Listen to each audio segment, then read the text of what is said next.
welcome back to yet another week of Behind the Lens. And I know this is a show that many of you have been anxiously awaiting. It has been in the works since August. Since August, it's been in the works. And again, I am Debbie Elias, film critic, creator, and host of Behind the Lens. You can find my movie reviews and interviews around the world in print and online 24/7. But every Monday, you will find me right here at 11 a.m. Pacific, 2 p.m. Eastern on Adrenaline Radio. And I am beyond thrilled to have this gentleman with me today. To my right. Who is that? Who is that? You sound like Owl in Winnie the Pooh. Well, I've been reading your Facebook posts and on Twitter, and you're like describing this wonderful show with this amazing guy, and wow, I want to listen to that. Yeah, well, sorry, you're not going to listen because I'm you here. are here. Well, I am listening in a sense. I am here. Welcome. Special sound effects guru, founder of the Hollywood Sound Museum, Steve Lee. I am beyond thrilled to have you here. I'm thrilled you're having me here. This is great. I appreciate being on the show. Well, yes, all our regular listeners know that, sound is something because, as everybody knows, I go behind the lens and below the line. In my interviews with the show. We are very much below the line yes. in filmmaking. I can't tell you how many times we're reminded of that when we're working. Well, which is why over the past a few years, I have been so thrilled to have some of the great guys from Formosa Group on the show. We've had Oscar winner Mark Mangini. We've had Scott Hecker. We've had Tim Hoganacker. I know those punks. You know that, yes. And as you've told me, you taught them everything I did, know. Especially Mangini. Yeah. But you see, you taught them everything you know, but not everything they know. That's true. No, they know an awful lot. No, I was very privileged to work with Mr. Mangini for over 20 years. At one of his prior companies. And he was partners with two other guys, Richard Anderson and Stephen Flick. And they're all Oscar winners now since Mark won the other year for Mad Max. But I was their sound effects librarian for many, many years and then grew into editing and design and basically learned, everything while I was there. I mean, I knew a few things before. I think they hired me because I had a pretty good ear.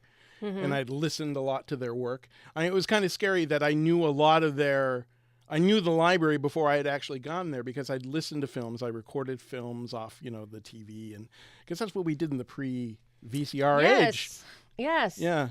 We all listened to movies over and over on cassettes. And reel to reel. I mean, I can't tell you how many cassettes I have from radio that I listened to in the 60s and 70s. Oh, yeah. Movies that I just, and I recorded just with audio cassettes. I still have all my old cassettes. I still refer to them every now and then. I have cassettes. As we were talking about before the show, and as many of the listeners know, my father spent 60 years in broadcast television at WFIL, WPVI in Philadelphia. That's so cool. And sitting in the Elias compound to this day, which actually are going to make their way out here, are just stacks and stacks of reel-to-reel tapes. Mm-hmm. Which are coming to me.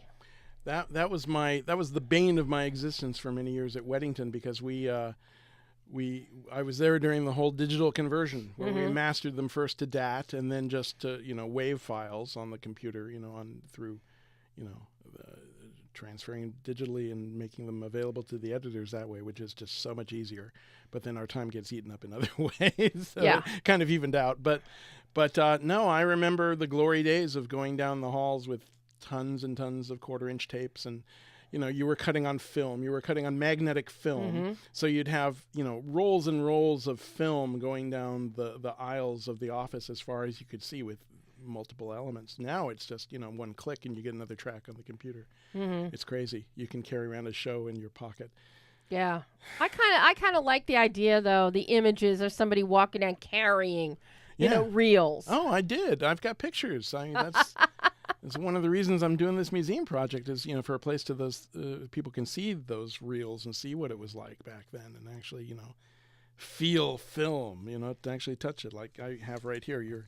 Your video watchers will see, but this is a tape from the old library. Those of you who are listening now, we are shooting as many of you know, we're shooting 2-camera video.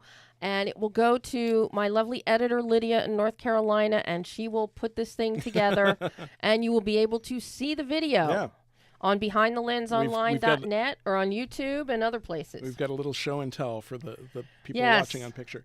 But Look at this. Yeah, this is a 1/4-inch tape. This is actually a real recording that was made for Raiders of the Lost Ark. So yes. Yeah. This is with the original logs and everything. Raiders of the Lost Ark, people. Which was a multiple Oscar winner for film sound.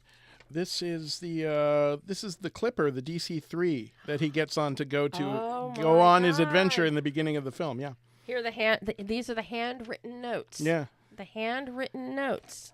Yeah. I don't know if you can see it too well with the light, but and also on this tape is when he goes to the bar and there's a snowstorm outside.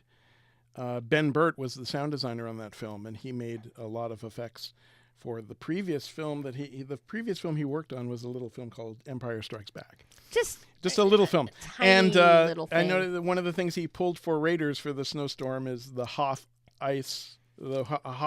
snowstorm, which is on this tape also. Well, speaking of Star Wars, yeah. When I don't know if you heard this story from Scott Hecker, but when Scott was on the show, one of Scott's first sound jobs was, I think it was on Empire. Mm-hmm. And to create the sound of Chewbacca slogging through snow, it was they actually took raw eggs, and it was Scott's body, and they were dragging his body through raw eggs to get the sloshy sound of Chewbacca slogging in snow. There's some fun stories like that. My brain just came up with a bunch. Ron Bartlett, who is an Oscar-nominated mixer, he works with Mark. He actually worked with Mark on Blade Runner, the recent Blade Runner film. Ron dragged me down the alley at Old Weddington, our old shop, to get a body drag. And I remember I dragged my sneakers, so we got some sneaker squeaks, and we ended up using those for other things too, because there was a nice squeak. But we give it our all. There's I brought some sounds with us. I don't know if we were able to play them or not. Oh, we've got them. Well, one of the things that you just reminded me. And let's give a huge shout out to station owner Nick Fedoroff, the fearless leader of Adrenaline. Nick just went above and beyond. Yes, so appreciated. And Pam, too, our engineer, who is helping us out to get all this playable. Let me see, what is... one of the things... You just reminded me, if you could cue up Q24, Pam, 24. On Poltergeist, which two of my bosses, former bosses, Richard Anderson and Steve Flick, were actually nominated for an Oscar. All that gelatinous goo that would fall out of the other dimension was all Jell-O that they tossed around. And at one point, Steven gave his all and got into a bathtub full of Jell-O. Just for the sound. So we can go ahead and play that. Here's a little bit of Steve Flick wallowing in Jell-O. We can you imagine the things we do for our craft? Oh my God. Just to get that movement, because they had played around with like Jell-O like in a sink or in a tub, but it didn't have that kind of, you need that kind of dense mass moving around in it, so he just hopped in the tub. Oh my God. So there you go. That's one example of okay, I can tell Pam's going to have fun with sounds today. Yeah, I'm glad we could play these because a moment ago this we were a little this worried. is very exciting. Yes, the flash drive was coming up as empty, and when I came in, it's a whole Mac versus PC thing. Don't get me started. But but bless Nick's heart, Nick went running to the guy next door who's a musician, and lo and behold, I really appreciate that.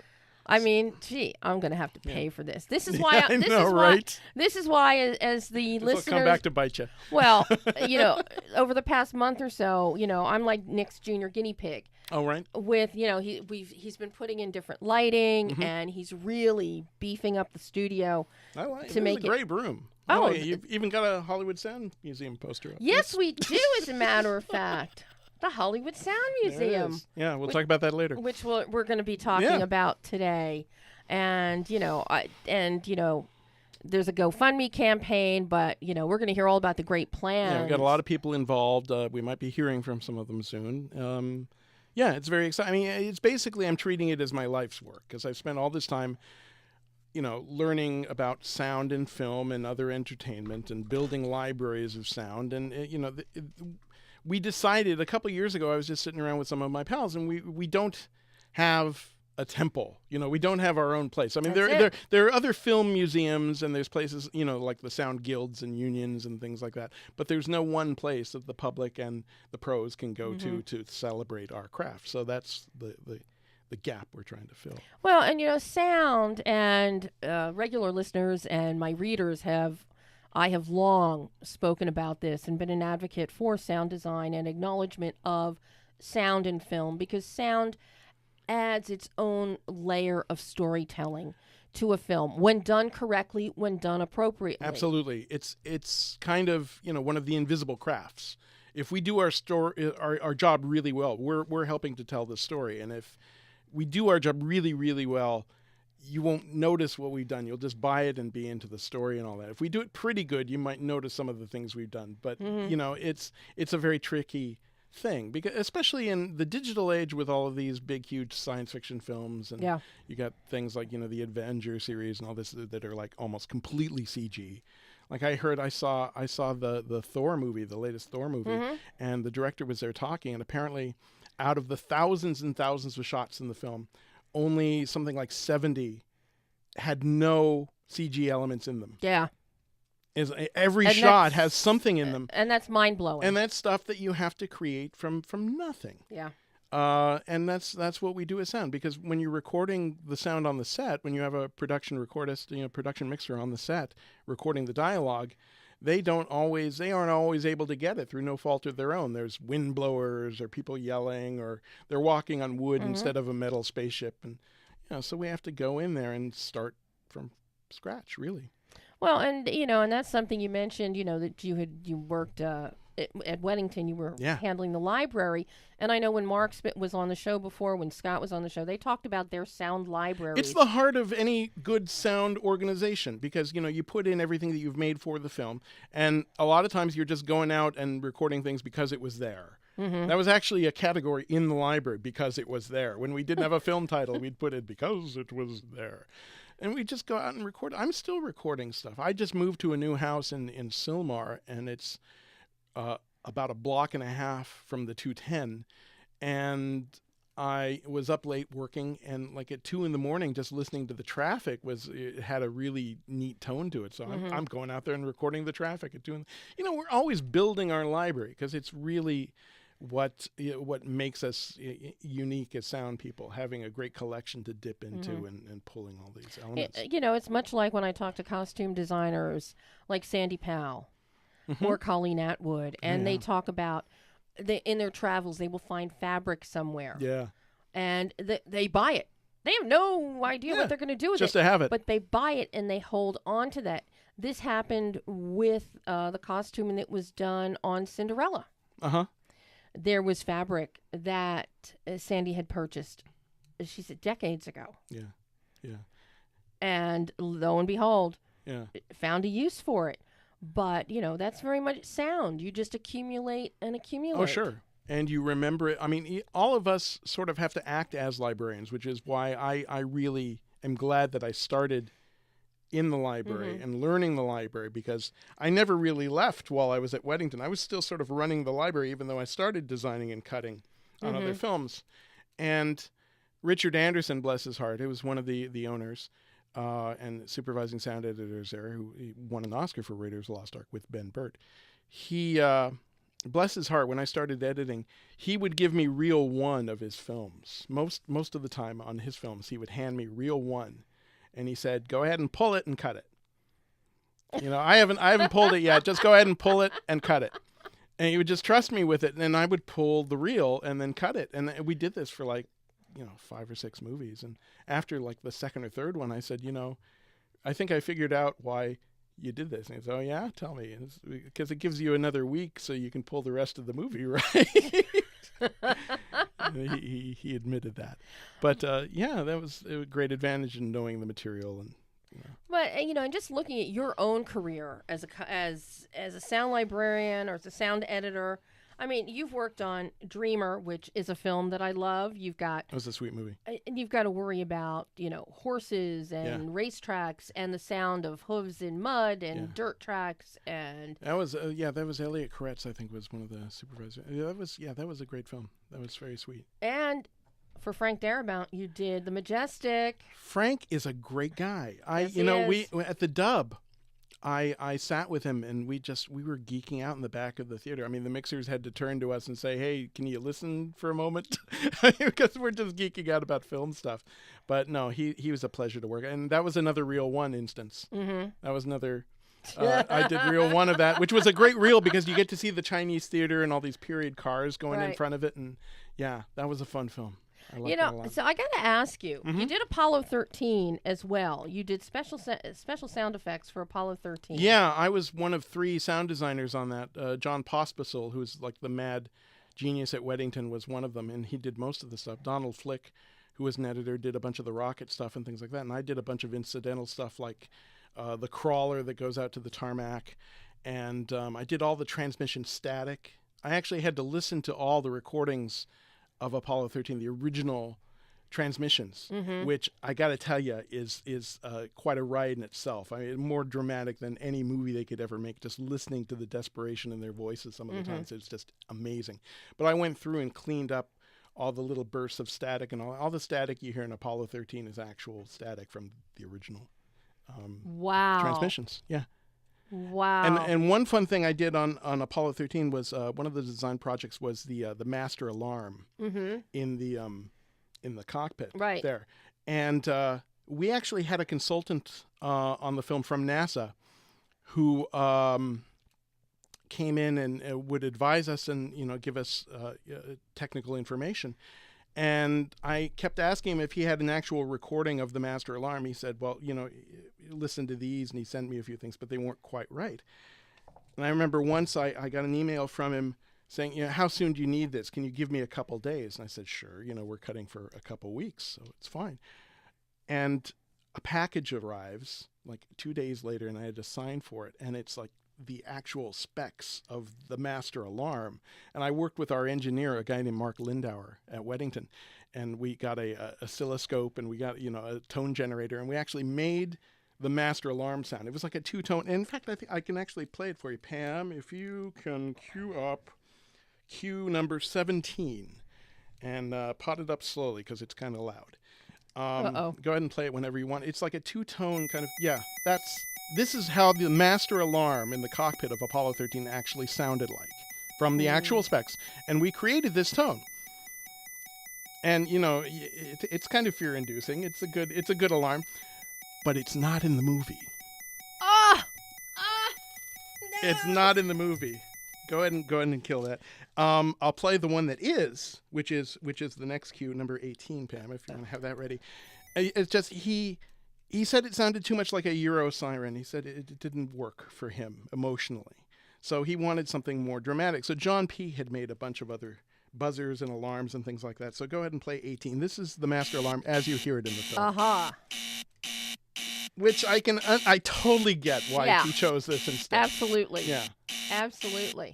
But, I went above and beyond and made the real thing. And just go for the old ack. Anyway. Do we know who's calling? Oh my God. Speaking of the great devil. Richard Anderson. Well, hello, Richard Anderson. Welcome to Behind the Lens. Hi, Debbie. This is beyond a thrill to have you joining us. Ladies and gentlemen, Richard Anderson. Woo-hoo! I just thought I'd call up and embarrass Steve. Yeah, he's got he can tell radio. National radio. You could certainly make me look bad if you wanted to. Feel free. Well, he's being internationally embarrassed because 3% of our live listeners are actually in Italy. Really? There you go. We have a very lovely live following in Italy, also in Moscow. Wow. There you go. Yes. Know anyone in Moscow, Richard? No, actually, I don't think I do. You haven't worked with Timur Bekmambetov yet? With who? With I Timur? don't know who that is. Timur did Abraham Lincoln Vampire Hunter. He did no. Epics. epics. Yes. Yes. Yes. But Richard has directed a couple films recently, and some exciting in foreign locations. Do you want to talk briefly about that, Richard? You've gone. Yes, I mean, Richard. Actually, he had a huge career in sound, I've but been he's writing and directing films with Chinese companies. So. Nice. Are you working with STX at all? No. Not yet. Okay. Nope, not yet. Well, I'm trying to, like all filmmakers, trying to get the next project off the ground. That's what it's all about. I always say the hardest part about making movies is getting the money. That's absolutely. That's with everything. Meanwhile, he's slumming with me talking about sound effects. Well, that's hey. I think. Hey, I wanted to say, I was thinking, maybe instead of building your sound museum as an actual physical structure, maybe you should have a virtual museum that's all audio. No, we will, actually. I do want to have a virtual version of the museum and have a lot of the collection available for people, all over the world to access. But, the goal is to have a brick and mortar place somewhere in Hollywood proper. But no, I would absolutely insist on having a virtual version of it that constantly. Yeah, because I was thinking, the old radio shows where they used to do dramas and things, and you'd had sound effects, and you could have the sound of being in like a large, Library of Congress kind of sound effect, and we should and have the person streaming say, audio "Welcome of to the Hollywood actual sound museum. No, come this way, to the whatever, and you'd hear sound effects of walking on marble, and then you'd introduce there you go. whatever the thing you're going to look at, Vitaphone. That's great. Yeah, oh, absolutely. God, yes. That's a great idea. Yeah. Yeah, and the person could kind of describe it and whatever. That's a great idea. That would be the cheap way. You could start with that and then go into the brick and mortar later. Yeah, exactly. Yes. Exactly. Well, Richard, since you're on the line, I mean, you have a very storied career in film with sound. Yeah, I started when it was film. He did. Yeah, I actually. When you could we feel used it to and talk about touch it. cutting film, and we literally cut it. One of the first films I actually got to cut on film was for Richard. It was Hoffa. Remember that, Rich? Oh yeah. Yeah, with Danny DeVito, who directed it. That was right. fun. I remember doing the first temp dub on that movie, and we turned that around in a week. It was very fast. It was very fast. Yeah. I cut backgrounds on one reel, and that was my first film experience. And I'm glad. I mean, I learned it in film school. I knew how to do it, but to actually, hey, I did it once, and then. Like the next year, we transitioned to digital. Like right away, it's like, okay, well, I had that experience. That's great. I still remember when I was in film school, when I was in broadcast television and film, and cutting my own film. And I mean, I still have my portable moviola. I lugged it out here from Philadelphia. I've got two for the museum. That I have to pick them up too. I got to put them in storage. But, it is so the whole idea of touching the film. Yeah. Actually, right, not agree, touching even it, though, but there's something tactile about it. Absolutely. And you'd hold the picture film up to the light and look at it. Yeah. And you could see what shot it was. Yeah. Well, I mean, because when it got dirty and your hands got filthy and all that stuff. And the chemicals too. Oh my God. But I remember that I was actually cutting because we had to actually cut film with no sound and then do a reel-to-reel track to run parallel with it. Oh my God. So I was sort of reel-to-reel Vitaphone. Yeah. Kind of. So I was actually counting frames so I would know, and I actually turned my film into a music video in the 70s before there were music videos.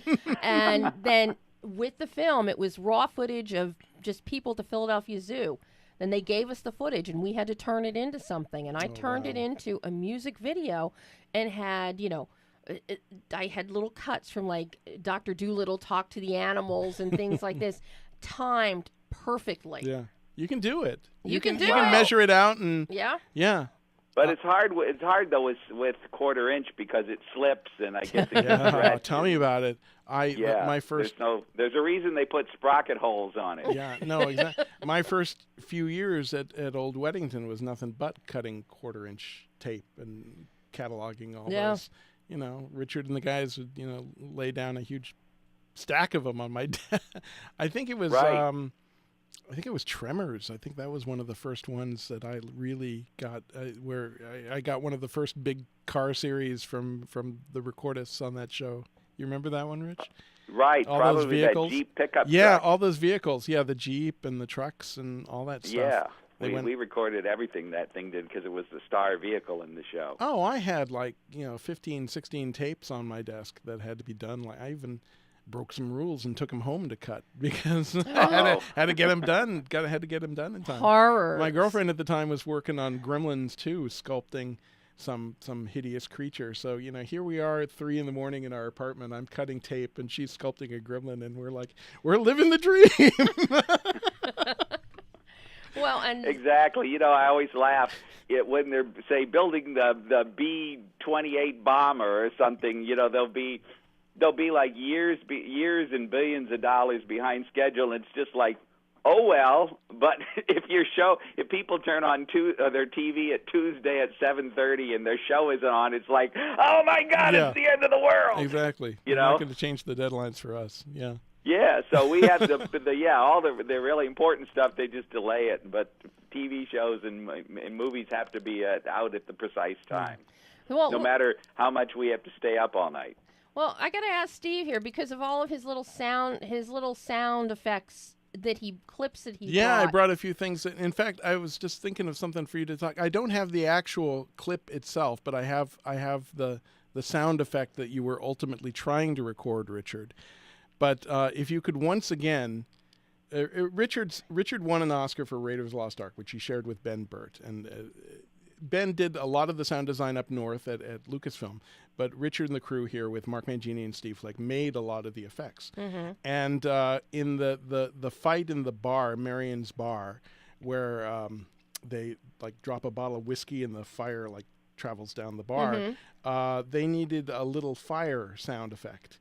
And Richard, I'm going to let you take over the story here. He's told this many times, but it never gets tired to me. Richard, could you tell what happened? I got to hear about a little fire effect. And before you go, Richard, Pam, if you could cue up Q6 and fade it in when it seems appropriate, please.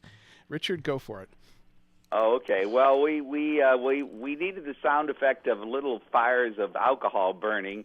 And you'd go to the library, and they would have forest fires or an automobile burning. Huge bonfires, yeah.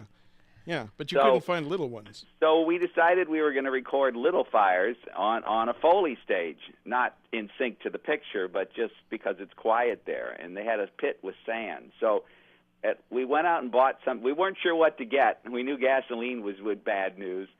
So we got a can of benzene, not even really knowing what that was. God. Anyway, we found it made nice little fires, sort of like a charcoal lighter, and you could play with it. Go ahead, Pam. Play a little bit of that. This is just some of the fire that you guys recorded. Oh, okay. So anyway, we're recording the thing, and at one point it looks like it's going out, and so somebody said, put a little more on. So I picked up this little metal can of benzene, and they're blowing on the fire. Don't use your breath. That makes too much noise. Here, and so it was going fine, and then I noticed that the can itself was on fire. There was a little blue flame on the top of the screw lid. The can was actually on fire, yeah. Yeah, I thought this can't be good, and I didn't know if the benzene explodes or just burns, but I figured this is not good. So I put my leather shoes, and I put my foot on top of that little hole, figuring that'll cut the air off and it'll go out. Well, the next thing I knew, my entire pants leg was on fire. Richard was on fire. Oh, my God. Richard was burning. We actually call that sound the incredible burning man. And I didn't know what to do. We had a fire extinguisher there, but we'd gone to lunch, and somebody had dutifully come out and put it in its proper place in the next room. So I went around, and normally there's a pit in the Foley thing full of water, so you can make water effects. So I jumped in there, but it hadn't been filled because we weren't going to do water. So I jumped out of there, which is amazing because it's about 3 feet deep. And later, this could have been an even bigger disaster, but there was some curtaining material, and I managed to use that to get the fire kind of dabbed out. Yeah. But the interesting thing about it is because we were rolling quarter-inch tape. It's all on tape. It's right. all recorded. We played it back, and of course it's distorted because people started screaming and things, and kind of distorted. Because that's, I don't know what's wrong with that mixer. He should have been writing the levels. Exactly. But the only instead of worrying about me. Everyone's screaming. Anyway, the only one when who we is played not. it back, we found that everybody was yelling or screaming except me. Yep. I never said anything until the fire was out, and Yeah. I think somehow instinctually in my mind, I something said we're recording sound. Don't talk.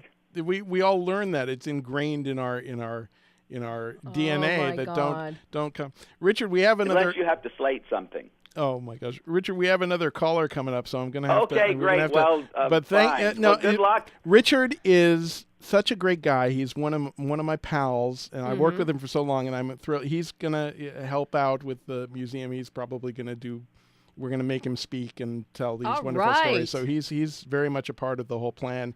And Richard and I'm looking forward to getting this museum off the ground. Yeah, and also Richard and I are going to be speaking at Lost Con this Thanksgiving weekend over at the Los Angeles LAX Hilton.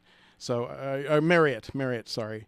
And you can find more information about that later on. But I appreciate Richard speaking with me on that. Well, Richard. Okay, great. Thank you. One thing, if I Richard, can plug it, our library, the old Weddington Library, is being released by Pro Sound. Yeah, it's actually available. Yeah, all those effects for people if they want to. That we slaved over. So. Wow. That's my shameless plug. Yeah, but I really great, didn't Richard. call up for that. I just thought no, I know really you didn't, Richard. Just to say hi to you, Debbie, and Steve. Richard, you can best call. of luck. Hey, you can call anytime you want. Thank you, Richard. Okay, sounds good. Now that I've discovered your show. Excellent. Thanks, Richard. Talk to you soon, Rich. Okay, bye. Bye-bye. Das Vidanya to Moscow. Oh my God, ladies and gentlemen, Richard Anderson. And now we have another surprise caller. Yeah, this is a very dear friend of mine. Shall I bring her on? Go ahead and bring it on. All right. Hello, Lisa. Welcome to Behind the Lens. Hi, thank you. Thank you so much for having me be a part of this. How are you, Lisa? I'm good. I'm good. How are you all? It was fun to hear Richard again. Oh, isn't that great? I love him to death. Yeah. I'm so thrilled that he's a part. Yeah, Lisa and Richard know each other. They're connected too because Lisa's father is the great Bill Varney, and he was a legendary mixer. I'll let you tell most of it, but I just want to say at this point that I'm so thrilled that Lisa and Bill's legacy is going to be a big part of the Hollywood Sound Museum. So I'm thrilled that you're calling in, Lisa. Thank you so much for taking some time. Well, thank you. It's a lot of fun. I literally grew up on the dubbing stage with my father and saw this amazing collection of editors and directors come through the stage, and I literally played on the stage every summer. So and so many great films. I mean, Gremlins. Watched my father. Yeah. No, I can relate, Lisa, because I spent my whole youth growing up in a television station. So, with my dad working there, and there's nothing like it. There's nothing like it when you see everything unfolding. Well, that's true, and I think everybody was kind of amazed that I didn't actually go into sound mixing. I went into sound editing and eventually picture editing. I think everybody figured I'd follow on the heels of my father on the dubbing stage, but having spent so much time literally on the dubbing stage, I want to have a little different part of it. Mm-hmm. And so I got to deal with these amazing sound editors as I grew up in the industry. I worked with people like, Kay Rose and Vicki Sampson and of course, saw Richard and his crew constantly because I was there when Dad worked on, Raiders of the Lost Ark and Empire Strikes Back and some of the great movies that they did, Gremlins and Goonies and all these amazing things. And also saw my dad literally start from working in mono stereo to mixing the first Dolby 2-track stereo film. So I saw this huge progression of sound, and that's really what when sound things could went do crazy for a movie. It's really kind of the unsung hero. Well, Dolby, opened up. Suddenly there's so much more room to play in because the clarity was there, and there was so much detail that we had to be responsible for suddenly. Because back in the old days, you listen to some of those old films, and there's no Foley, there are no footsteps, there's no ambient sound most of the time. Right. And what Dolby did is it opened up this whole, stereo, clean palette for us to just start creating stuff. And, like Star Wars and Raiders and all those films really started that whole trend. Well, and then you look at a film like The Revenant.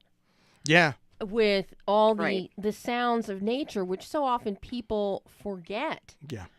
That really helps set your emotional tone. Absolutely.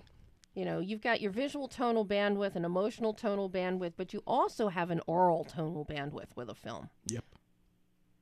Absolutely. One of the things that my father actually helped me on, I was working in the marketing department at Universal Studios, and we were working on Jurassic Park: The Lost World, and great, yeah. my assistant and I had kind of come up with this idea to create a trailer. This was a teaser trailer that was more sound than it was picture, by having the dinosaurs run through the theater before you actually saw anything. Mm-hmm. And there were strobe lights for the lightning. And this thing actually happened, and my dad helped me put together a little test, if you would, to show Mr. Spielberg and the executives, and they all loved it. And we ran with it. And in about 35 theaters throughout the U.S., we set it up. And it was actually, at that time, the DTS system that set off these strobe lights in the theaters. Yeah, it actually triggered them digitally. Wow. Yeah, it's really, I love the story, and I'm hoping this can be represented in the museum, because it's a great, you got to hear it in a room with all the effects and everything. It was really an experience in itself.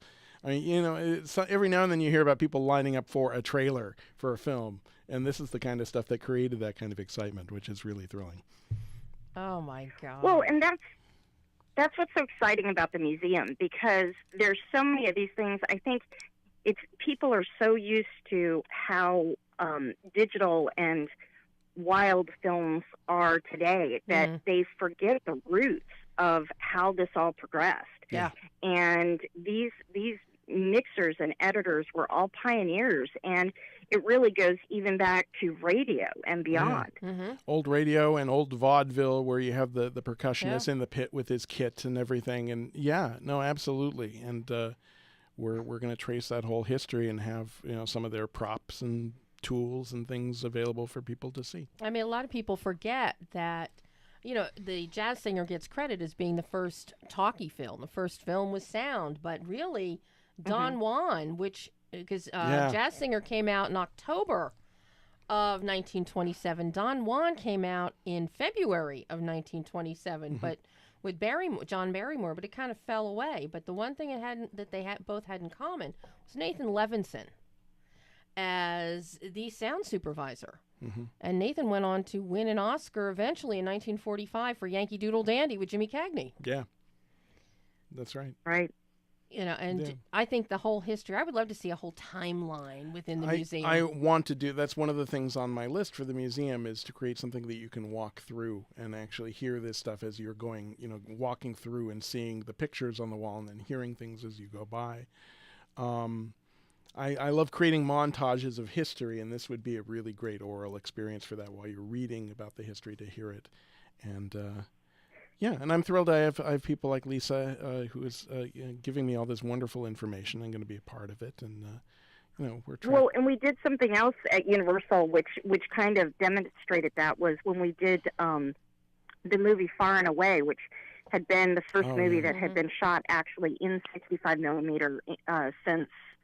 It had been many years. It had been a long time. When we were doing a example of it, we actually showed a piece of it in 2-track stereo, and then we showed a piece of it in 70 millimeter stereo. And of course, the sound that you got by being 6 channels discrete, filled by all those tracks. Yeah. Oh, it's amazing. It's amazing. I mean, most of the 70 millimeter releases all through the 80s were blow-ups from 35 millimeters. The picture was pretty damn good, but they did it mostly for the sound. A lot of people don't realize. So it was magnetic 6-track discrete sound. And that's, that was the reason you went to a 70 millimeter film. It's not necessarily the picture, but it was for the sound. Yeah. Sure. And then for a film to be actually shot in there, you got, double the experience pretty much. So, yeah. It makes it a must-see. Yeah. It's an event. Level. It's an event. Yeah. Yeah. Absolutely. I mean, we need more events like that today, I think.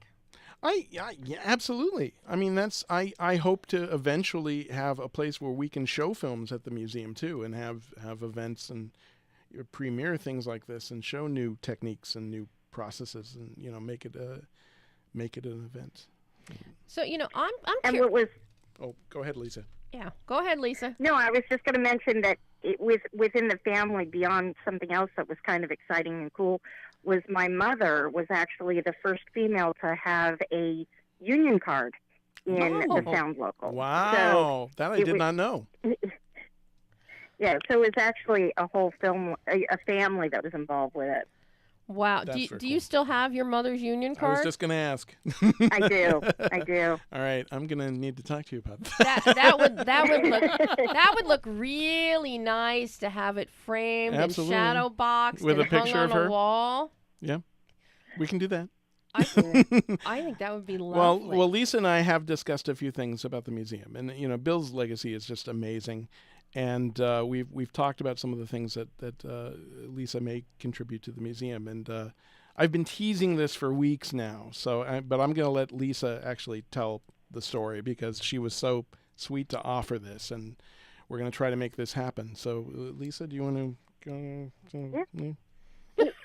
Well, obviously, Steve and I have been talking about this for a long, long time, and considering how close, his work experience was to my father's and the people that he worked with, and that they worked on most of his films, that I'm actually letting both of my father's Oscars go on permanent loan to the Sound Museum.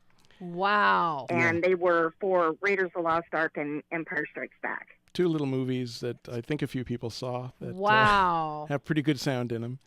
That is amazing. No, I was Lisa. very overwhelmed when she offered, and I'm thrilled beyond belief that she's made that pledge. And no, it's going to be a great thing to have, and I really appreciate it more than I can say. So that's going to be a great piece for the museum. Well, so. that of course means, Steve, there's this great onus on you to create a beautiful space Bill in is which going to display these. There's going to be a shrine to Bill Harney. Yes. Because and I mean, literally, I was going to do this either way. There's a handful of people that have made such a dent in the community. The sound community is a very small one, but there is a handful of names that are said with reverence, and Bill's is one of them. And so there's definitely going to be a corner dedicated to Bill. I think there should be like a Varney wing. Well, Lisa will probably be working with us at the museum to create all this, so we'll definitely have something like that. So, but I'm very appreciative, dear. Thank you so much for making that happen. Wow. It's an honor. Thank you. I mean, I can't wait for the museum to take hold and Yeah, come me to neither. fruition. Gosh, this sounds great. This sounds so great. I want to Yeah. go. It's like I am so excited for the Sound Museum that I want to go see it right now. Yeah, no, I start telling people about all of our ideas, and they're like, "Well, where can I go?" And that's the thing; it's still in its very early in gestation. We're just putting everything on paper. We're getting our nonprofit status. It's a year or more away from actually being a real thing. But that being said, we're going to have a little mini touring exhibit that we're going to go around to schools and other venues that will have us to go for a week or two, or to give people a taste of what it's going to be like, to create awareness and see some of these wonderful things, because I'm in the process of assembling all this wonderful stuff right now. Lisa's made a great pledge. Vicki Sampson, who Lisa mentioned, her mom was Kay Rose, who was the first woman to win an Oscar for sound editing. For The River. Vicki gave her library to the museum to restore. So we have that collection and all kinds of other sound libraries, and we're just going to make them available. So we're going to have sort of a mini version of this that we can go around with virtual exhibits and things, so people can get a real taste of it. So in the meantime, before we actually have a brick and mortar place in Hollywood proper, you can still experience this. So hopefully in the next few months, we're going to make traction on this and make it available. And I will certainly let you and all of your listeners and viewers know about all this. I mean, you'll have to come back just to talk about that. Absolutely. And Lisa, too. Lisa. She might even be living in L.A. by then, hopefully. Hopefully, because this just means so much to me, and I'm so honored to be a part of the museum and what it's going to become and what it represents and what it teaches people. I'm glad you mentioned that, Lisa, because that is such a huge, huge part of the industry, and it was something that I'm very lucky that my dad always said, that you have to understand the history of the industry. You have to know where you came from to know where we are now and what the future holds for the industry. And so many people forget. I can't tell you how many young filmmakers I talk to and have talked to over the past 30 years, and they have no clue. I actually spoke with a couple filmmakers that they had not seen, nor did they know about Singing in the Rain. I kid you not.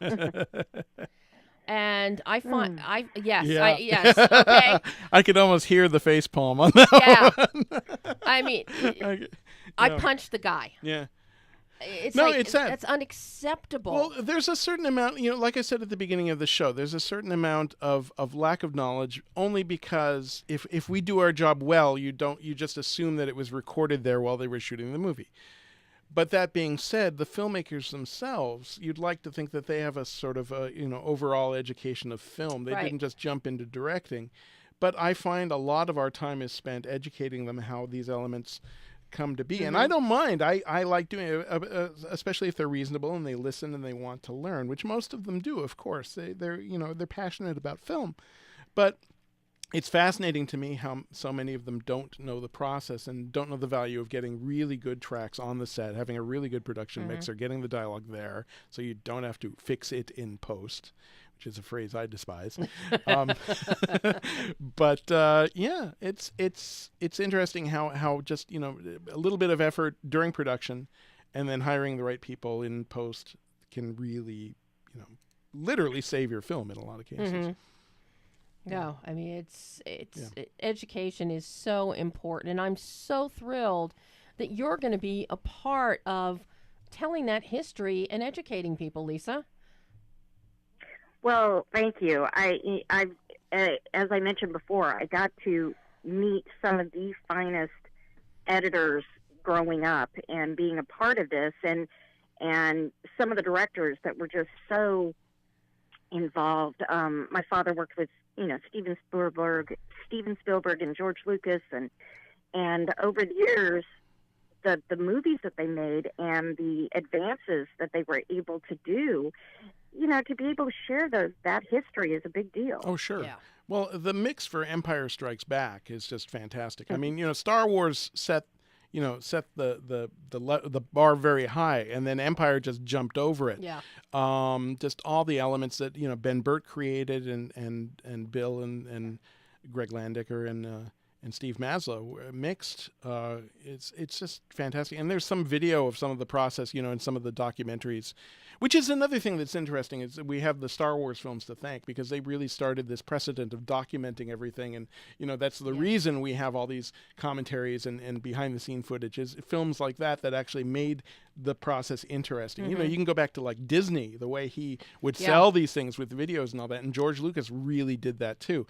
So you have footage of Bill and the guys mixing Empire Strikes Back, which is just a fascinating... And back then, in a pre-digital age, every finger is on a fader, controlling a level of sound, and they're just the footage, if you find it in one of the docs, they're just laser focused on the screen and listening so intently. And every now and then they'd call their machine room operator at the time, Kevin O'Connell, who's a dear friend of mine and Lisa, who would come in and hey Kevin, come pan this TIE fighter, because they literally didn't have enough hands for all these elements. It's just amazing the way they put these together and made them work, and it's just fantastic. And something incredibly unusual in that movie, which doesn't happen very often, is that they had the same crew that did the domestic mix on Empire Strikes Back actually mixed every foreign mix. Yeah, all the foreign versions. So it wasn't uncommon to walk onto the dubbing stage and hear Darth Vader in German or French. Well, that's the great story about the first Star Wars is that George had forgotten his film opened because he was too busy doing the forens late at night at Goldwyn, so he had lunch with his or dinner with his wife on Hollywood Boulevard. And what the hell are all these crowds? Oh, Star Wars opened. Oh my! So yeah, God. no, they did a fantastic job, but.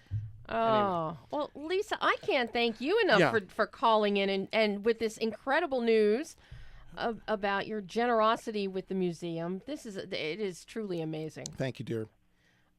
Well, thank you so much for having me. I appreciate it. Absolutely. I appreciate you calling. We'll talk soon, dear. Thanks, Lisa. All right. Bye-bye. Bye-bye. Bye-bye. And that was the incredible Lisa Varney, the Yeah. Varney family legacy Love of her sound. to death. She's great. No, that really surprised me that she did that. Wow. And I'm thrilled beyond belief. And we'll be getting some other things from the Bill Varney archives as well. But that's like the icing on the cake for me. But now, you mentioned, the great sound makes it Star Wars Yeah, Empire. we can talk a bit about Star Wars. Yeah. But, and somebody made mention about creating TIE fighter sounds. Yeah, that's fun. There's the signature sounds in Star Wars are getting they still have legs. I mean, you hear them on TV every day right now because the with Disney buying the company and they're producing more and more content, Star Wars is still everywhere. And it goes back to those original characters and those original things that were made back in, 75, 76 and when the film opened in 77. Ben Burt, who is a friend of mine and a mentor, and he's one of the reasons I'm in this business is because of the fabulous sounds that he created in those films and just inspired me to work toward a career doing that. He created all those sounds, and George hired him fresh out of USC, where he went to school with Richard Anderson. Mm-hmm. And Ben was hired to start collecting elements to be used for Star Wars that he could probably turn into spaceships and things like that and start working on the characters in the script. And he literally started a full year before they even started shooting the film. Mm-hmm. So he went out gathering sounds. And he also did a lot of research at all the sound libraries at different studios because he was a huge movie fan. And he would... he had all these sounds that he remembered as a kid growing up, like me, recording movies off TV. You start hearing the same sounds over and over. And Ben did that too. I've noticed a parallel in a lot of sound guys, that are my age, sort of parallels of their upbringing, learning sounds from listening and all that sort of thing. And Ben's was the same. And he sort of built up this collection from various studios of things from his own interest and also things that he thought could be used for spaceships and the devices and all this stuff. And he was at, I think it was Fox. He was at 20th Century Fox and he was queuing up. He was looking at the sounds there. And he found, first, let me back up a little bit. The iconic sounds of Star Wars are so recognizable, and one of them is the TIE Fighter. Pam, if you could play cue number 32, and be careful, it might be a little loud, so we might want to pot into it too. But the screech of the TIE Fighter going by is such a distinctive sound. Yes. I mean, like I said, you still hear it in all the Star Wars video games. It's such a distinctive roar. Mm-hmm. And that came from a recording. The main ingredient in that is an elephant roar that Ben found at the Fox Library. It was used in an old Errol Flynn movie. Oh my gosh. And this elephant just had a distinctive flavor to it. And Ben said, oh, that would be great as a part of a spaceship. So he pulled that sound. This is the original elephant sound. Cue number 33, please. This is how it sounded out of the box from the library. Listen carefully.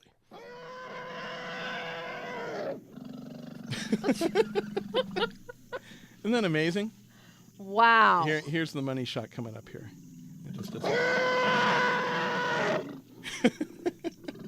That's a real elephant. That's an African bull elephant. I was going to say. Yeah. Okay, Pam's having a hard time keeping a straight face in the booth today. Yeah, I gave her some crazy stuff to play. But, I mean, it's no longer an elephant. I mean, you hear that raw track and you still imagine a TIE fighter because it's such an iconic. Yeah. It's become this iconic thing, and there's so many different variations. But he took that sound, he added a little bit of a jet roar.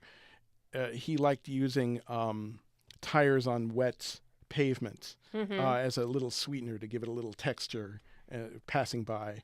You just start thinking of things to add to it to make it, and then you lengthen it out and loop it out and all that. And that's people really don't. They really don't know what goes into creating these very, very specific sounds. Yeah. I know Scott Hecker when he was on the show, talked about creating sounds, of bracelets for Wonder Woman. Oh, right. And, and the process that you go through to find the right sound that you then still have to develop a little bit further, but it really taps into creativity. Well, the Foley part of it is really amazing. Foley is a very specific area of what we do. It's when you're performing sounds in sync to picture, like footsteps and cloth movement and things like that.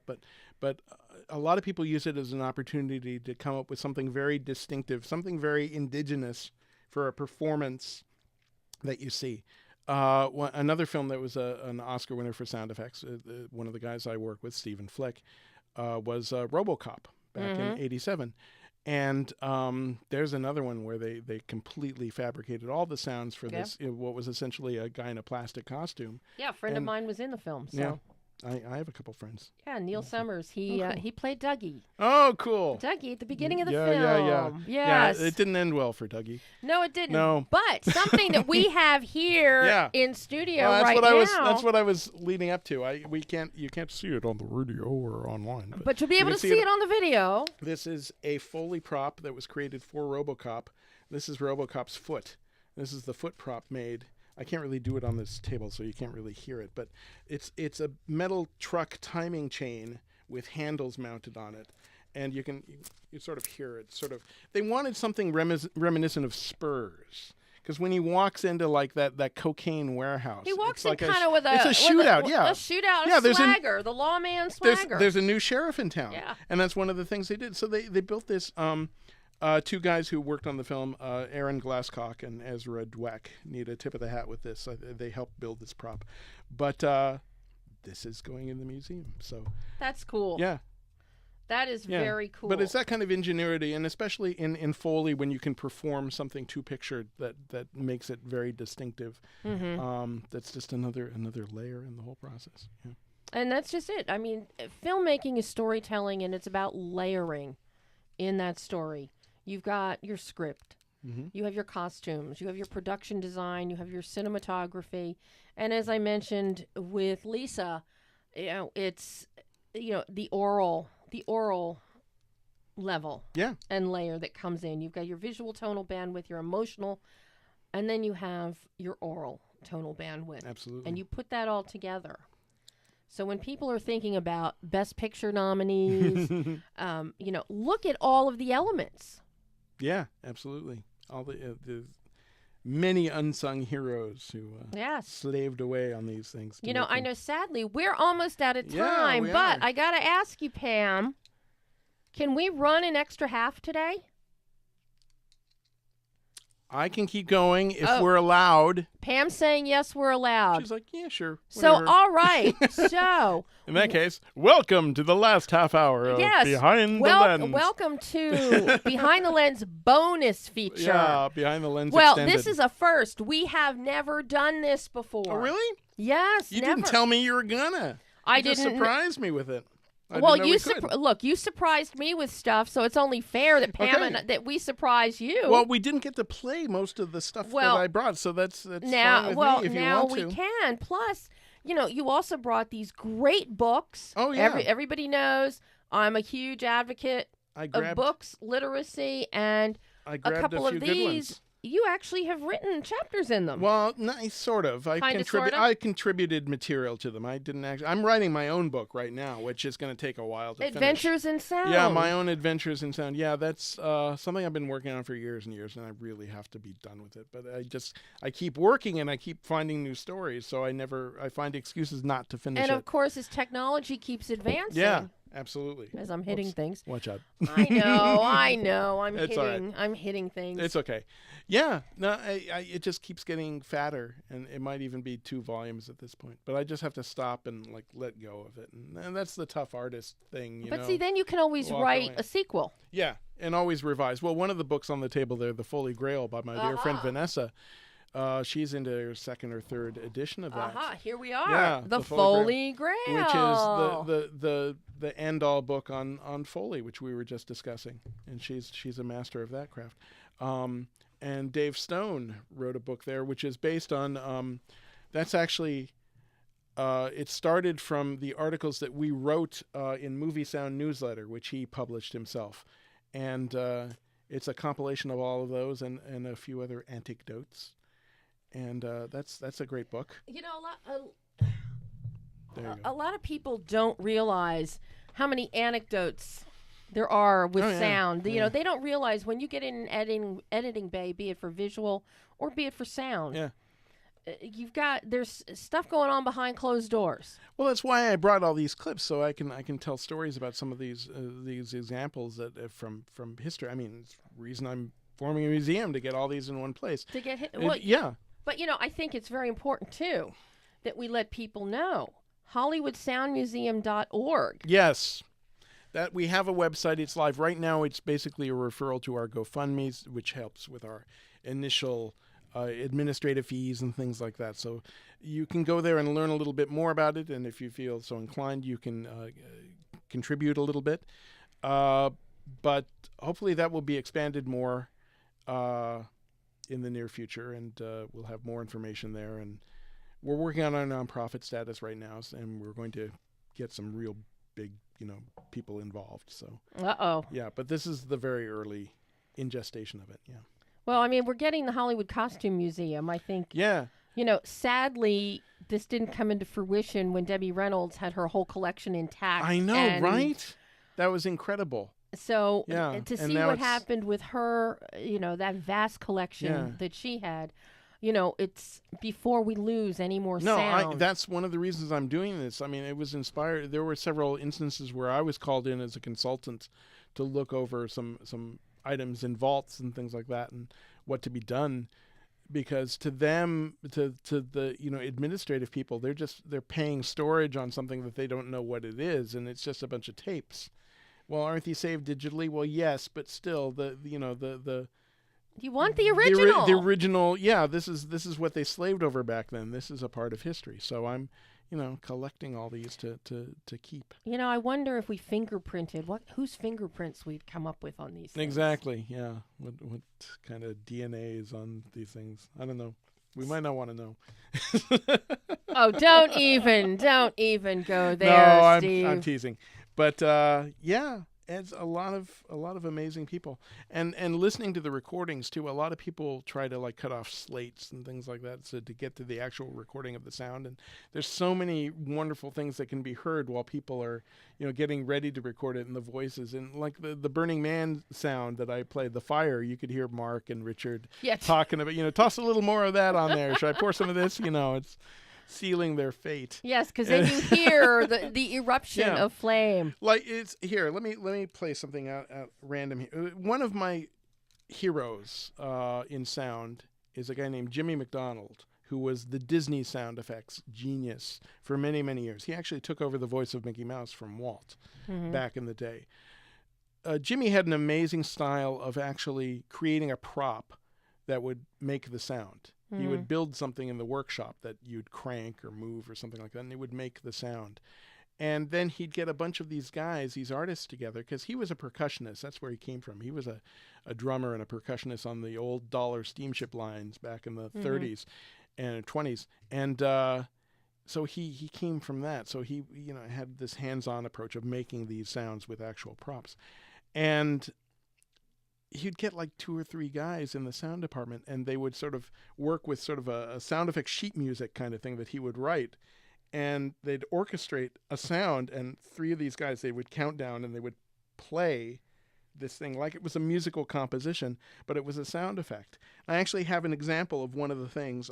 This is for an old Donald Duck cartoon. If you could play cue number 12. Pam's getting a workout today here. This is an actual session from Disney, and you can hear them counting down with they count down, and they do a take, and then they do another take. But this is here.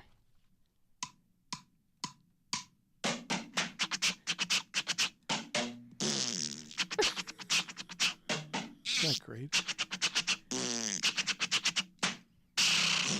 Okay, now listen carefully. Take two. First one wasn't good enough, I guess.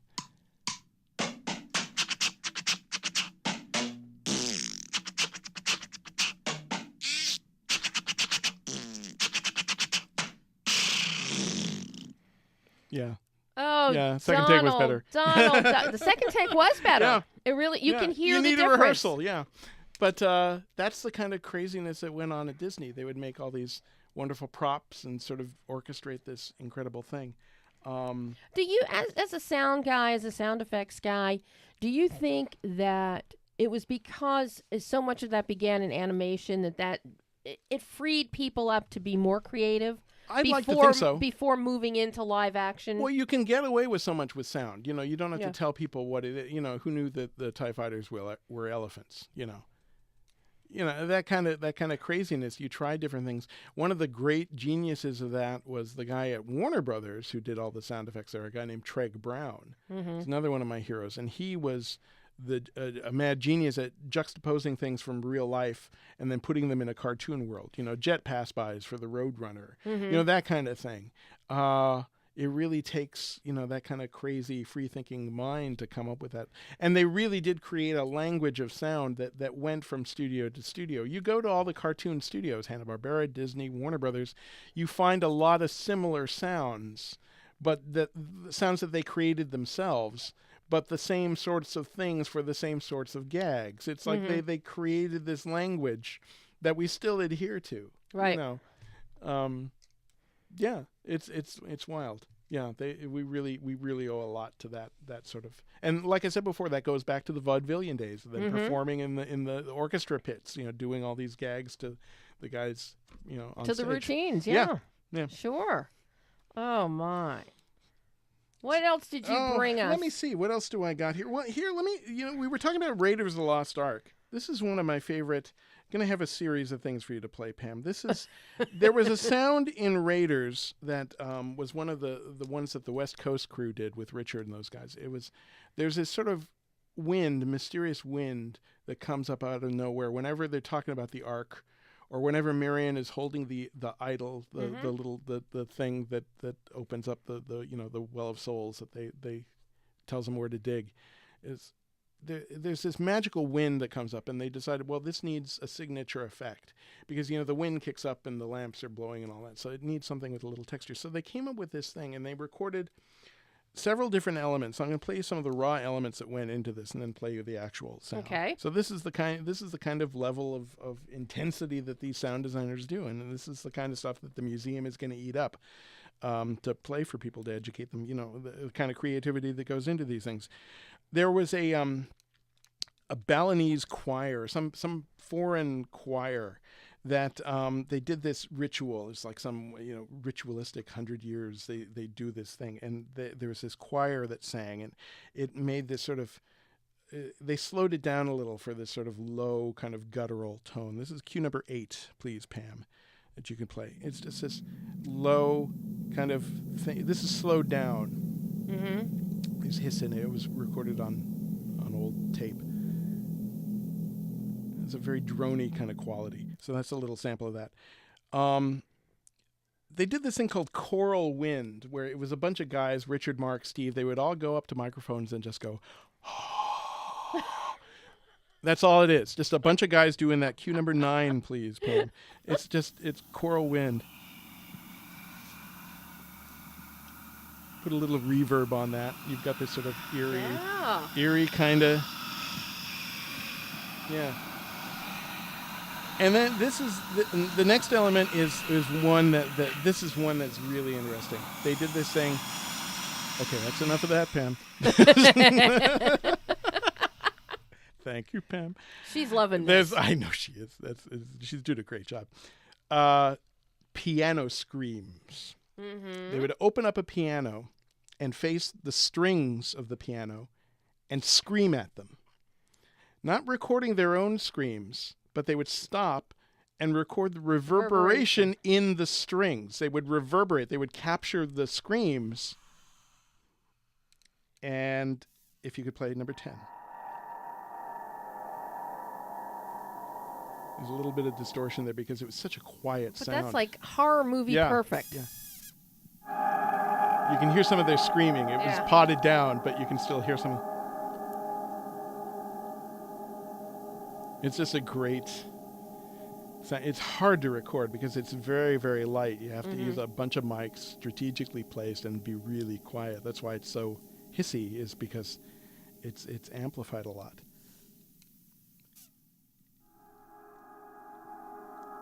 Such a great sound. It is so cool. I love that. Yeah. Anyway, those are the three main elements. There are a couple of other things that they used for what they nicknamed it God's Wind, which is the sound effect in Raiders. Cue number 11, Pam. And this is the final version.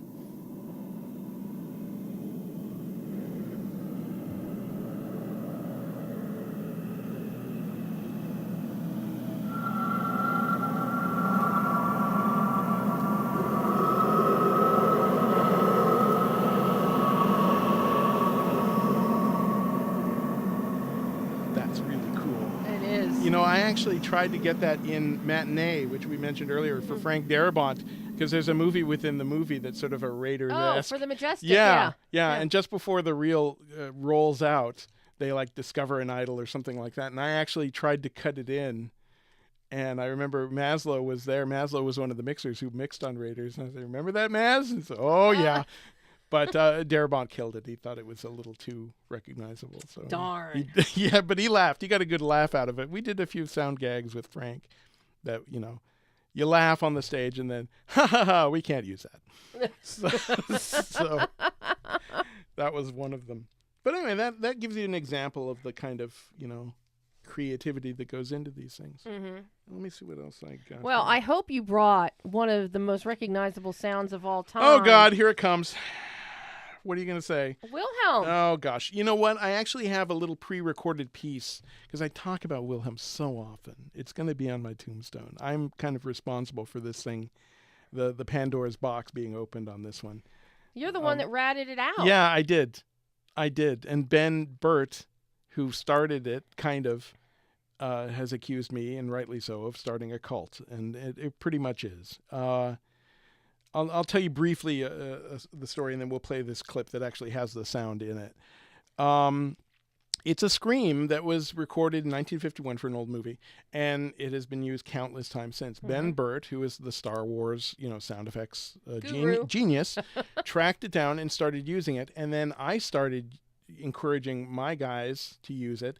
Richard Anderson, who we spoke to earlier, who went to school with Ben, knew what it was. Mm-hmm. They used it in their student films at USC. It's in all of their old early films.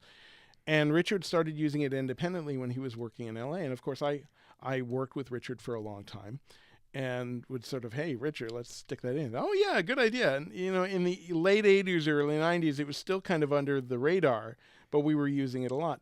And then this thing called the internet started. Yeah. And I published my list, and that's when it really got nuts.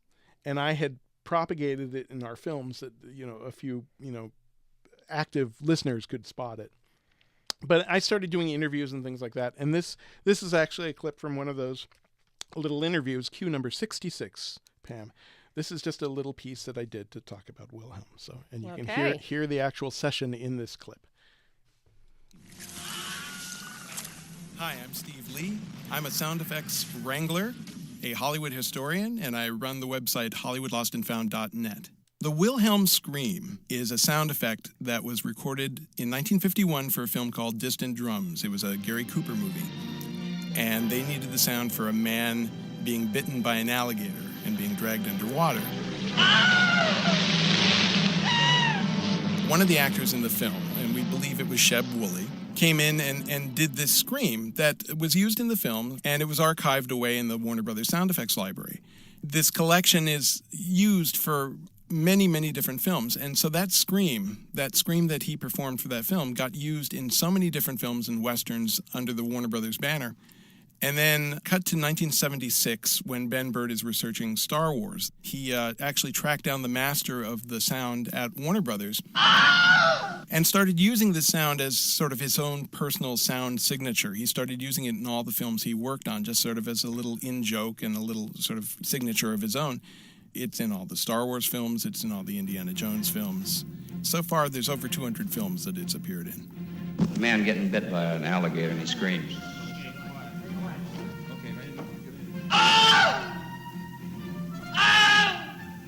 The first one you did up here was much better. Not an owl. A real scream.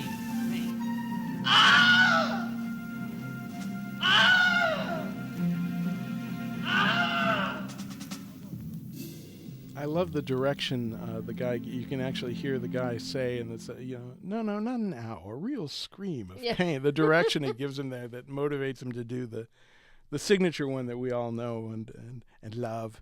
Pretty crazy. I've got to ask you, what is your feeling? Because I know Mark Mangini previously has commented. Oh boy. In interviews, not to me, not on Behind the Lens, but in other interviews, the quote-unquote universal telephone ring. Oh, yeah. I've got that. We can play that for you and tell you exactly what that is. What are your thoughts on that? Overkill, overuse, Cue longer... number 38, Pam.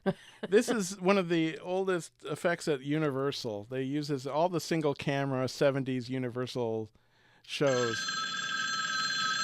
It's like... What's funny about this phone ring is, well, first of all, anyone who watches the Rockford Files can remember because it opens up every episode. Every single Rockford, But it's got a wow in it. It actually has distortion. It's like when the playback was wobbling a little, so it's got a little... It's got a wow right in the middle of it. But they still use this, and up until like the mid to late 80s, you still hear this all the time. Somebody pick up the phone, goddammit. But... What's funny, and Ben Burtt even said something about it in an interview too. He hates it also. No matter where the phone is, in somebody's house, in somebody's office, an evil mastermind's laboratory, a cave somewhere, it still sounds exactly the same. Mm-hmm. It's just this stocky. Just because of its overuse, it has become this sort of infamous sound. Yeah, it's crazy. When we record so many different things and different sounds. There was a phone that Richard, do I have it here? I think I do, actually. Richard recorded, you'll hear his voice in it, for Gremlins. Oh, okay. The character, the Rand Peltzer, the father figure in Gremlins was an inventor, but his inventions never worked. So anything he messed with was broken in such a way. It had a quirkiness to it. So when he needed a phone ring in that film, Richard took a phone, an old, Bell phone, and played with it. And broke it, and recorded it for Gremlins. If you could play Q21, please.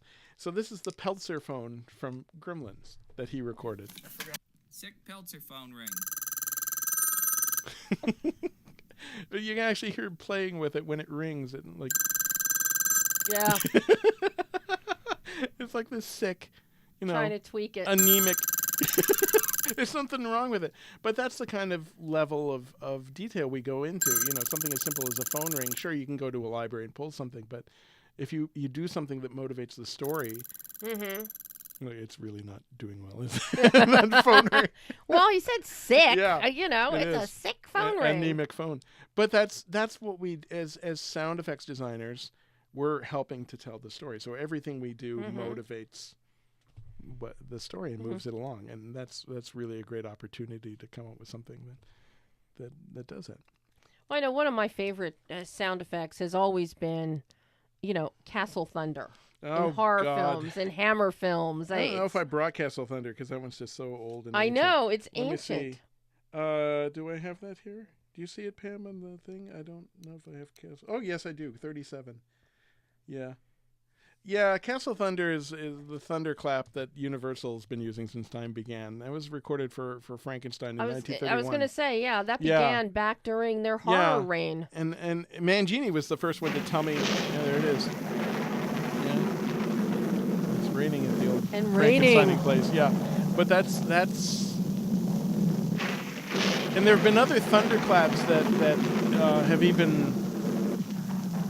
There's sort of these bastardized versions of this thunderclap and the Fox thunderclap that had a great metal strike to it. I'm actually hearing some of that in this one. This one might actually be the meld between the two. But yeah, it says haunted house. It suddenly evokes that old monster movie. It takes you right back. Yeah, and again, up until like the late 80s, early 90s, people were still using this as the signature. Yeah, now they've gotten away from it completely. Well, because it does not hold up. It's an old optical crappy record. I tried to find the master and I could not find the master. It does not exist. It's just a copy of a copy of a copy. There have been sounds that I've tracked down the original and listened to them. And, you get this clarity when you get a print right off the master. Yeah. I did a lot of research over at Paramount. A dear friend of mine was the librarian there for many, many years and got to listen to so many things. And there were some ricochets that actually Ben had tipped me off to that were recorded for an old movie called Lives of a Bengal Lancer back in the 30s, early 30s. And there are these two ricochets that are like the oldest ricochets in the world. Cue number 43, Pam, 43. These have been in so many westerns and TV shows, and these are like the signature ricochets from old. But they were recorded for the. Yep, that's the one. Just these ancient, with all this optical hiss and everything on them. Those two ricochets have been in so many films. In fact, Ben cut this wonderful montage of films through the ages of those two ricochets. Even cartoon characters darting out of the frame. Yeah. But I went to Paramount and tracked down the master and had it, digitized for me to listen to. And here I am with headphones and everything and listening to, and I hear those go by, and I'm like laughing and about to turn it off. And two more ricochets go by that I'd never heard before that were on the master that people, I guess, stopped their copy before they got to. So I've got a couple ricochets from that series that are very reminiscent of that. They sound very similar, but they're nowhere near as, beaten to death as the other ones. So then, another museum thing. That's another piece of the history. Ben is amazing at this because he's got so much, time logged tracking these things down on me. He's been doing it forever. He actually tracked down, I don't have it to play, unfortunately, but the old John Wayne chin sock from the old Westerns. He had a very signature chin sock, and he found out that it was actually recorded for an old Marx Brothers film that it wasn't used in. But it was, I don't know if they build it to that or whatever, and knowing they'd need something later, and they just recorded it while they were doing other slapstick sounds for the Marx Brothers. But that's where the John Wayne chin sock came from, was from an old Marx Brothers film. So it's kind of this sort of, audio archaeology, which is one of the billing codes I actually have at the museum and at the Radiophonic Lab. My company is, billing you for audio archaeology because I tracked this down. Because in my last few years at Weddington, I sort of got this reputation as being the sound effects wrangler, where I would go out and track down things. We did a show for Joe Dante that Mark Mangini supervised, Looney Tunes Back in Action. And he's got all these old monsters from old movies in it. They're all imprisoned in this lab out in the middle of the Nevada desert called Area 52. Yeah. And he's got all the old classic monsters there. There's Robot Monster, there's the Man from Planet X, and a bunch of others. But he wanted each one of them to sound exactly like they did in the film. So I tracked down Day of the Triffids. There's a big Triffid plant there clucking away. I tracked that guy down. So all those creatures sound exactly as they did in their film. And that was one of my jobs on the film, was tracking them down. Where do you see sound effects going with the new generation of people coming into sound or not coming into sound? Well, again, this is the reason I'm forming the museum. There are a lot of people who are into this history but don't know it. And now, aside from the sounds that they create themselves, there are a lot of CD libraries and commercial libraries out there. And some of them are a hodgepodge of this old material, but the history isn't behind them. The cartoon effects in particular, Hanna-Barbera released their own sound effects, so everyone knows what those are. But some of these other independent companies have released CDs of sound effects. that are just sort of a compilation of all these different, just funny sounds. Right. And the history is gone. And I can listen to it and hear, oh, that's Disney. Oh, that's, MGM. Or that, and there's stories behind all that. And then suddenly it just sort of becomes a cartoon sound effect and the history is lost. You listen to a lot of, animation in the early days of like Nickelodeon and that sort of thing. And it's just, they used it because it worked for that gag, but it's all over the place. Back in the day, you could listen to a cartoon, just not even picture, just listen to it, and you'd know exactly what studio it came from. And we don't have that anymore. And it's useful to learn the history because it gives you new, fresh ideas, and you can come up with new things and new gags, and the way they did things back then might turn you on to some new thing. I love the new technology. I love digital. I love all these wonderful new tools, but that's all they are. It's just how you use them.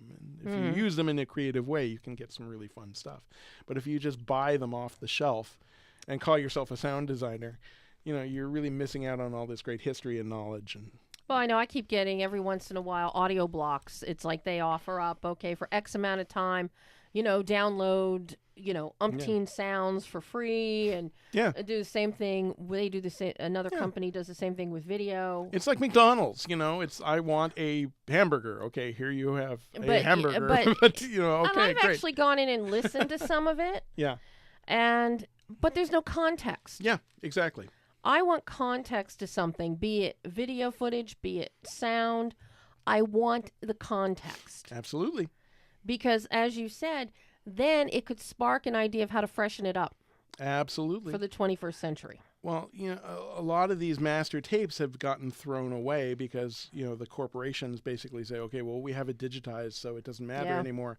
But also, as you say, you open this up and you look at all the handwritten notes, and you might find something in here that didn't get translated into the metadata, where they say, oh, yeah, we found... I always think of the one Harry Potter film where he finds the one potions book with all the notes in it, where he finds all the secrets and all that. That's the kind of stuff we're talking about. That's the real important stuff. And that's what I'm trying to save. Well, this is one of the most worthwhile projects out there, and it is... Yeah, and you're going to be incorporating for television as well, or just for film? Oh, everything. Everything. I mean, my background is in film and some TV, but ideally, as we grow, it's entertainment audio. It's everything. So in other words, the reel-to-reel in the Elias homestead in Philadelphia. Bring it out. Bring it out. We'll give it a wing. There's so much. Give it a wing in the museum. It's before my dad passed away. They had built a new station in Philadelphia, WPVI, which is an ABC O&O. Mm-hmm. They built a new station, and the old one, which was built by Walter Annenberg, and it was round, and he actually prided himself that he paid extra to have bricks made special so they would be curved so the building could be round. Over the years, in September 2009, the new station right on the same ground was built. Mm-hmm. But there were over 80,000 videotapes. Wow. And because my dad was ill at the time, and he was trying from a hospital bed to wrangle and corral, and had a 4-hour window to get guys to go and save as much as they could. Oh boy. Before the building was being raised with all this everything stuff in it. Oh my God. So luckily they managed to get a ton of stuff out that now the Broadcast Pioneers has, but still when you think about how much was actually lost. Oh yeah. Why my siblings could not have gone over there and just thrown it in our garage, I will never understand. But we won't go there. No. Let's not. But it just broke people's hearts. Jerry Wilkinson, the president of the Pioneers, he said, "Well, at least we got. I mean, they got truckloads and truckloads, mm-hmm. but there was still so much that ABC Disney's like, no, we're just going to raise the building and the stuff that's in it, and I don't want to see that happen." I've seen it happen several times. I know. And that's one of the reasons why I'm doing this. Yeah. Give this place a home and share the craft and the history and all that. So, yeah, absolutely. Well, we are now... Now we're out of time. With our very first extra edition. This is the very first time we've done this. I appreciate that. I could keep going, and that's why we're going to be at Lost Con. Thanksgiving weekend, we're going to be speaking on I think Saturday the 25th. I think I have that date wrong, at the LAX Marriott. It's this Lost Con. It's run by one of the oldest science fiction fan-run organizations in the world, really. And Richard Anderson's going to join me. We're going to talk more about the museum. I'm on a couple panels to talk about the sound and music in Star Wars, because this year's the 40th anniversary of the first Star Wars, and we're still celebrating. And The Last Jedi is coming out December 15th. Oh my gosh, yeah. So, well, Steve Lee, I can't thank you enough for being here today. And when you get the touring, you'll come back. I will. But people can go to HollywoodSoundMuseum.org right now and learn about it, and maybe donate a little bit, and it will grow from there. Steve, thank you. Thank you for having me. We will get you back. Thank you. That's all the time we have today. I'm Debbie Elias. This is Behind the Lens.